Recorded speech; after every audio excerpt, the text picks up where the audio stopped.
এই অবস্থায় যে কোনো নির্বাচনের আগে অবশ্যই দুটি কাজ সম্পন্ন করতে হবে। একটি হচ্ছে খুনিদের বিচার, এই বিচার দৃশ্যমান হতে হবে। আরেকটি হচ্ছে প্রয়োজনীয় সংস্কার। এই দুইটা ছাড়া বাংলাদেশের জনগণ কোনো নির্বাচন মেনে নেবে না।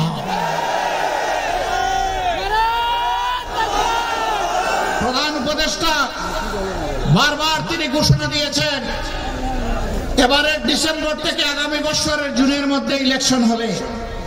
আমরা প্রধান উপদেষ্টাকে বিনয়ের সাথে বলবো, আমরা ইলেকশন চাই, আমরা সুষ্ঠু নির্বাচন চাই। আর আমরা চুরি চামারি, কালো টাকার পেশি শক্তির প্রভাব যুক্ত নির্বাচন দেখতে চাই না। এই জন্য নির্বাচনের জন্য অবশ্যই সমতল মাঠ তৈরি করতে হবে। এই দায়িত্ব পালনে আপনারা আমাদের যত ধরনের সহযোগিতা চাইবেন, সকল সহযোগিতা দেওয়ার জন্য আমরা প্রস্তুত রয়েছি। কিন্তু বিচার আর সংস্কার এই দুটো করে অবশ্যই নির্বাচনের পরিবেশ নিশ্চিত করতে হবে। ইউনিভার্সিটির টেম্পোরারি ক্যাম্পাস চলছে। একজন বলেছেন আমরা শুনতে পাচ্ছি এই এলাকার মানুষকে বঞ্চিত করে এটা অন্যত্র সরিয়ে নেওয়া হবে। আমরা বলি আগে যারা করেছে তারা চিন্তা ভাবনা করেই এখানে করেছে, অতএব এটা যেন এই জায়গা থেকে কোথাও সরে না যায়। আরো 3টা দরকার হলে আপনারা গড়ে তুলুন, কিন্তু এটা সরানো চলবে না। তার পাশাপাশি এখানে স্থায়ী ক্যাম্পাস গড়ে তুলতে হবে। আর অস্থায়ী ক্যাম্পাসের চলুক এইটাও জনগণ দেখতে চায় না, কারণ অস্থায়ী থাকলে সবসময় একটা আতঙ্ক থাকবে, কখন জানি এটা হাইজ্যাক হয়ে যায়। আমরা এই জন্য অতি দ্রুত স্থায়ী ক্যাম্পাস গড়ে তোলা হয়েছে, তা আমরা দেখতে চাই। সম্মানিত ভাইরা, এই এলাকা কৃষি প্রধান এলাকা। এখানে দাবি করা হয়েছে শিল্প কারখানা গড়ে তোলার জন্য শিল্প জোন প্রতিষ্ঠা করা। আমি বলবো হ্যাঁ, সেই শিল্প কারখানাটা হোক অ্যাগ্রো বেসড ইন্ডাস্ট্রি। এখানে অ্যাগ্রো ইউনিভার্সিটি গড়ে তোলা উচিত, যাতে এলাকার মানুষ তাদের মেধারও বিকাশ ঘটাবে, আবার জমিতেও তারা সোনা ফলাবে, দক্ষতা অর্জন করবে, তারা দেশ এবং জাতিকে ভালো কিছু উপহার দেবে। এই জন্য এখানে একটা অ্যাগ্রো বেসড ইউনিভার্সিটি হওয়া উচিত। মেডিকেল কলেজ জেলায় জেলায় করলে ভালো, কিন্তু না করলে জনগণের স্বাস্থ্য সেবা নিশ্চিত করার জন্য অবশ্যই মানসম্মত হাসপাতাল থাকতেই হবে এখানে। তা এখন নেই। এখানে যাদেরকে পোস্টিং দেওয়া হয় ঢাকা থেকে দূরে, তাদের যান ঢাকায় থাকে আর দেহ থাকে লালমনিরহাট। তারা অনেকে নিয়মিত আসেন না, আর আসলে শুধু গড়ি দেখতে থাকেন কখন টাইম শেষ হয়। এরকম করে মানুষকে সেবা দেওয়া যায় না। সেবার টেকসই পরিবেশ নিশ্চিত করতে হবে।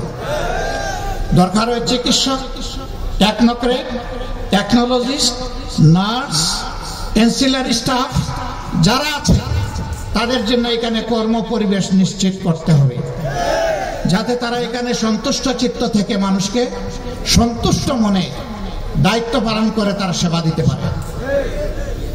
সম্মানিত বন্ধুগণ, রাষ্ট্রের অনেক সমস্যা, আপনাদেরও অনেক সমস্যা। এই সমস্যাগুলো যারা সৃষ্টি করেছিল, ক্ষমতাকে কিয়ামত পর্যন্ত টিকিয়ে রাখার জন্য যারা একেবারেই বেপরোয়া হয়ে উঠেছিল, মানুষের জীবন যাদের কাছে কোনো জীবনই ছিল না, ক্ষমতার শেষ প্রান্তে তারা নিজেদের ক্ষমতা ধরে রাখতে সরাসরি স্পষ্ট দিবালোকে মানুষের বুকে গুলি ছুড়ে হাজার হাজার মানুষকে তারা খুন করেছে। 15.5 বছর তারা খুন করেছে, গুম করে আয়না করে বন্দি করে রেখেছে। 24,000-এর ঊর্ধ্বে মানুষকে জীবনের তরে পঙ্গু করে দিয়েছে। কেউ চোখ হারিয়ে অন্ধ, কেউ হাত পা হারিয়ে পঙ্গু, কেউ আবার স্পাইনাল কর্ডে বুলেট ইনজুরি নিয়ে প্যারালাইজড হয়ে হাসপাতাল কিংবা তার বাড়ির বিছানায় ছটফট করছে। এই অবস্থায় যে কোনো নির্বাচনের আগে অবশ্যই দুটি কাজ সম্পন্ন করতে হবে। একটি হচ্ছে খুনিদের বিচার, এ বিচার দৃশ্যমান হতে হবে। আরেকটি হচ্ছে প্রয়োজনীয় সংস্কার। এই দুইটা ছাড়া বাংলাদেশের জনগণ কোনো নির্বাচন মেনে নেবে না।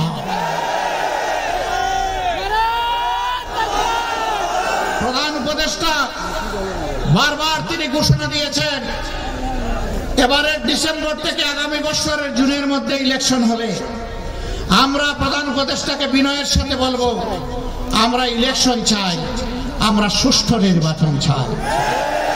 আর আমরা চুরি চামারি, কালো টাকার পেশি শক্তির প্রভাব যুক্ত নির্বাচন দেখতে চাই না।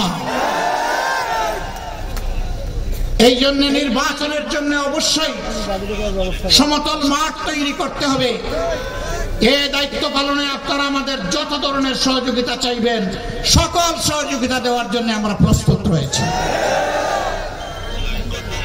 কিন্তু বিচার আর সংস্কার এই দুটো করে অবশ্যই নির্বাচনের পরিবেশ নিশ্চিত করতে হবে।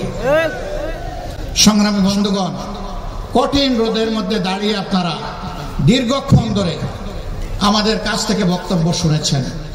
আমরা প্রীত, আমরা কৃতজ্ঞ। আপনারা দেশ এবং জাতির দায়িত্বশীল নাগরিক হিসাবে দায়িত্বের একটা অংশ পালন করতে এখানে এসেছিলেন। আপনাদের সকলকে অভিনন্দন এবং ধন্যবাদ। আমাদের এই বক্তব্যগুলো ঘরে ঘরে আপনারা পৌঁছে দেবেন। মা বোনদেরকে বলবেন, ইনশাআল্লাহ আগামীর বাংলাদেশ কোরআনের ভিত্তিতে যখন গড়ে তোলা হবে, তখন আপনাদেরকে মায়ের মর্যাদায় মাথায় তুলে আমরা সম্মান করব। বোনদেরকে বলবেন, আপনাদের জন্য এই সমাজকে নিরাপদ এবং মর্যাদাপূর্ণ করে তোলা হবে। মেয়েদেরকে বলবেন, তোমাদেরকে সুনাগরিক হিসাবে গড়ে তোলার জন্য আমরা আমাদের চেষ্টার কোনো ত্রুটি করব না। বিভিন্ন ধর্মের ভাই বোনদেরকে বলবেন, ধর্মের ভিত্তিতে আর বাংলাদেশকে আমরা খণ্ড খণ্ড করতে দেব না। আমরা একসাথে শান্তি এবং ভালোবাসা নিয়ে, পারস্পরিক ভালোবাসা নিয়ে আমরা বসবাস করব। বিপদে এবং সুখে আমরা পরস্পরের সঙ্গী হব, পাশে থাকব। এইভাবেই আমরা বৈষম্য মুক্ত, দুঃশাসন মুক্ত, দুর্নীতি মুক্ত বাংলাদেশ আগামী দিনে উপহার দিতে চাই। এই লড়াইয়ে আমরা সারা দেশের মতো লালমনিরহাটের জনগণকে পাশে চাই, সাথে চাই, বুকে চাই। আপনাদের বুকের বিছানায় আমাদের জন্য একটু জায়গা চাই। আপনারা সেই জায়গা দিতে প্রস্তুত? মোবারকবাদ। আল্লাহ হাফেজ। বাংলাদেশ জিন্দাবাদ। বাংলাদেশ জামাতে ইসলামী জিন্দাবাদ। আসসালামু আলাইকুম ওয়া রাহমাতুল্লাহ। ধন্যবাদ আমির জামাত মোহতারাম।